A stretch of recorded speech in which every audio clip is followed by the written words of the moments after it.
As my name is Abd El Ghani Fuad Hussein. Now today, we're going to be talking about product.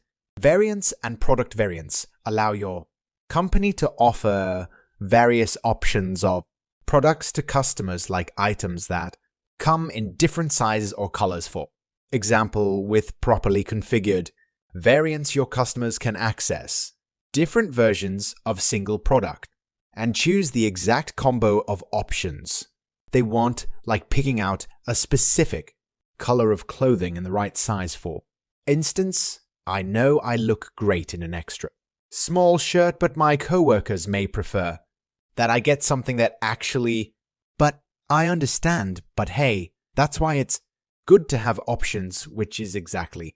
Now, here at Stealthy Wood, we use product variants to increase sales and keep customers happy throughout the entire shopping experience. So let's jump into our database to see how easy it is to.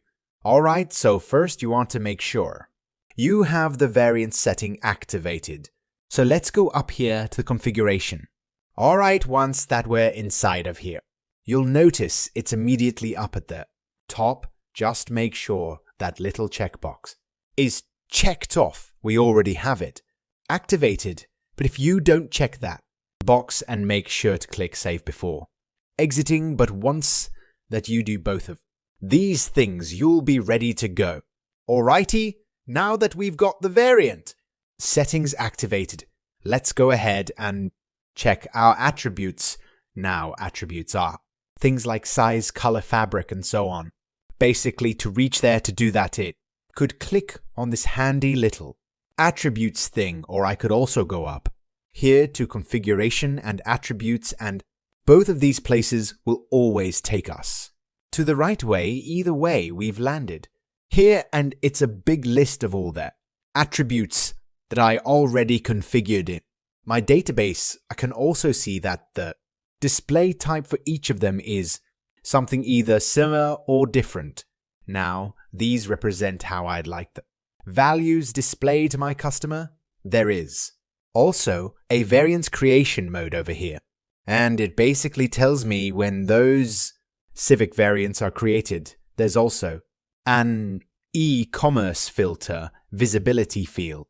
This basically lets you know if an attribute will be visible to my customers on my online store. Okay, now if we wanted to create a new attribute, we'd actually just click new up here, and then we'd go over to the form and make a new attribute. But right now, let's take a look at an already configured attribute form so you can get a better idea of how we finished and saved the tribute looks. Color, been talking a lot about color all.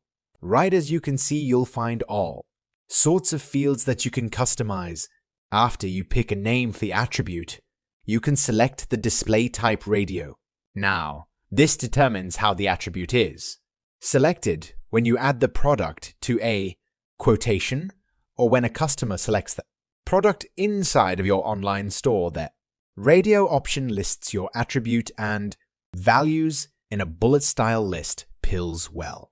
They're basically clickable buttons. Then select creates a drop down menu, and finally color creates a literal color coded circles for your customers to choose from, and I like them a lot. That provides them with a clear visual